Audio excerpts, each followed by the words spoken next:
Alright, hey friends, welcome to Classics in Color, your weekly dive into some of the ancient world's wackiest facts. I'm Mark Graves, and today we're checking out telepathy in the ancient world.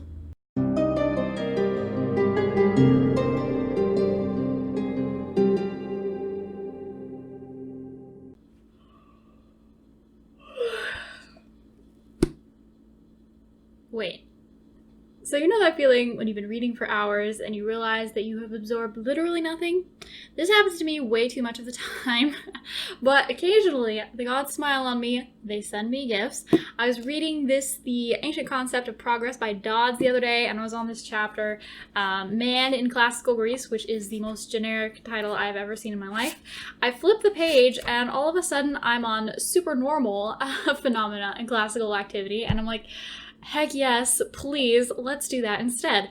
So I'm going to be sharing with you some of his insights and sources that he's collected today. So supernatural phenomena obviously can include a whole lot of things, and he discusses prophecy, omens, omniscience, all kinds of fun stuff. If you want to check that out, you can look at the book, or I'm sure I'll make some more videos on this in the future. But for the sake of today's video, I'm just focusing on telepathy, and I'll mostly just be reading some different quotes for you that Dodds found. Because apparently in ancient Greek and ancient Latin, there's no designated term or concept of telepathy, but there are many stories or descriptions of things that we, looking at it, would think, oh yeah, that's telepathy. We would apply that word to it. So I'm just going to read you some quotes. The first one comes from Democritus, who was a Greek philosopher / scientist. He's one of my personal favorites because he was probably the first person to ever put forward the theory of atoms. So his idea is the world is made up of these little particles rather than the earth, wind, fire, four elements theory. And that's how your senses work, actually. Is so the world is full of these atoms. They're flying around, bouncing off each other, and they hit your eyeballs or your ears or whatever. And then you process that, and that's how you sense things. And he also applied this to dreams. So when you're sleeping, he doesn't really think of them as something that's internally processed. Rather, those atoms are still flying around and they hit your brain and they go straight to your brain. So he applies this to both dreams and to weird supernatural visions and stuff. So I'm going to read you a quote from Democritus. Plutarch summarizes Democritus's treatise on images as, "Dreams are emissions of surrounding things, especially living, that penetrate the dreamer. By their impact, they communicate and transmit to the recipients the opinions, thoughts, and impulses of their senders, when they reach their goal with the images intact and undistorted. Those which leap out from persons in an excited and inflamed condition yield, owing to their high frequency and rapid transit, especially vivid and significant representations." So this is super interesting, that not only are atoms of just your fridge or a giraffe hitting your brain, but atoms that are from the brains of other people could hit your brain, is basically what he's saying here. And apparently if the other person is in a frenzied state, then that will accelerate their atoms and they're more likely to get to you and to get to you in a clear, undistorted manner. And he also even mentions later that there's variation on the clarity of this transmission depending on the weather and other factors. So if there's a storm, telepathy is harder, apparently, according to Democritus. Plutarch also tells us that apparently Democritus believed in the evil eye, basically. So if you were thinking super malicious, hateful thoughts at someone, you could cause them both mental and physical pain because they're shooting all these painful atoms at them, apparently. And he also says that Democritus believed that animals, wise men, and gods possess a sixth sense. So it's interesting to me that he includes animals, but he excludes, I guess, foolish men. Only wise men have a sixth sense. So that's Democritus. And then moving on to Socrates.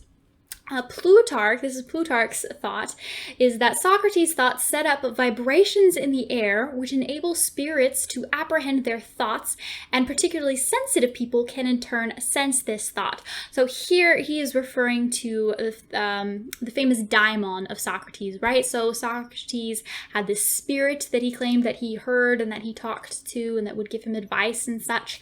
And Plutarch is saying that Socrates was so special that his thoughts were on a special frequency that the daimon could hear, and then Socrates could pick up on the daimon's frequency, I guess. So it sounds very much like what we would think of in modern terms as telepathy. And it's interesting that neither Plutarch or Socrates we generally conceive of as being superstitious or believing in this sort of thing. But as I've discussed in various videos, right, in the ancient world, science and superstition and magic there's barely any dividing line, and if there is, it's much more flexible than it is for us. Next is Cicero, to get a Roman in here. He was, of course, an orator, but he loved to dabble in science and philosophy, and he wrote lots of epistles and treatises on subjects that just interested him. So he's a pretty interesting, cool person. And he wrote in one of these that as the minds of gods have community of feeling without eyes, ears, or tongue, so human minds, when set free by sleep or in detached states of excited derangement, perceive things which minds involved with the body cannot see. So this is super fascinating, right? The gods apparently can communicate without actually talking to each other, which I have not heard before. And also he gets at what Democritus was getting at, right? That when you're asleep or when you're in a certain altered state of consciousness, you're better at receiving these visions. So Dodds wonders, right, is this a trance? Is this in particular kind of trance that you could get into when worshiping Bacchus, right? Because the whole point of that is to basically drink and dance your way into an altered state of consciousness. So there's all kinds of things that he could be getting at here that are really interesting. Then in the same essay, Cicero also tells the story about two travelers who show up at an inn, and they both go to sleep in different rooms, I guess, because one of them in the middle of the night wakes up from a nightmare, like they do in the movies, and he has had this nightmare that his friend was being murdered and crying out for help. But he doesn't hear anything, and he goes back to sleep, and then he has another dream where his friend comes to him and says, "Hey, you didn't save me, but you can still help me out. I've been murdered, and he dumped my body in this dung cart on the edge of town. Please go get it and make sure it gets buried."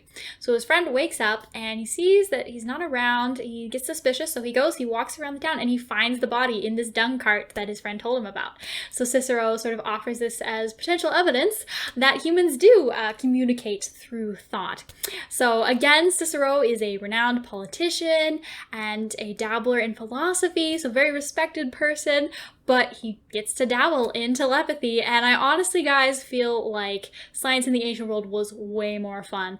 Like, if I did science now, I would make so much more money, but I think, at least I hope, that I'm having so much more fun doing science in the ancient world. And then finally, I didn't want to leave out a couple stories that we have about St. Augustine, or from St. Augustine, I should say.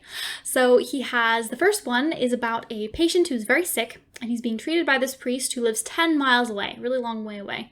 And this patient apparently is able to know when the priest leaves his house to start on the journey to come visit him.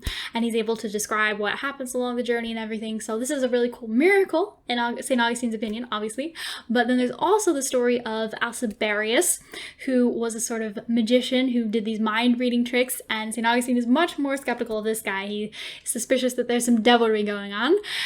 But Alciberius is able to guess what people are thinking. So at one point he has one of St. Augustine's pupils, he tells him to, think of something and I'll try to guess it. And he's able to recite this whole bit of poetry that Virgil wrote that this pupil is thinking of. So that's pretty impressive. And at another time, he's able to figure out where a missing spoon has gone. Apparently it was a very expensive, fancy spoon, and everyone's sort of in a uproar about where it went, and he's able to figure it out through his mind reading tricks. So there are some stories from St. Augustine. Thank you so much for checking out this video on telepathy in the ancient world. I hope to see you all again next week. And of course, a special thank you to everyone who is subscribed and to everyone on Patreon. Thank you so much. Kairete.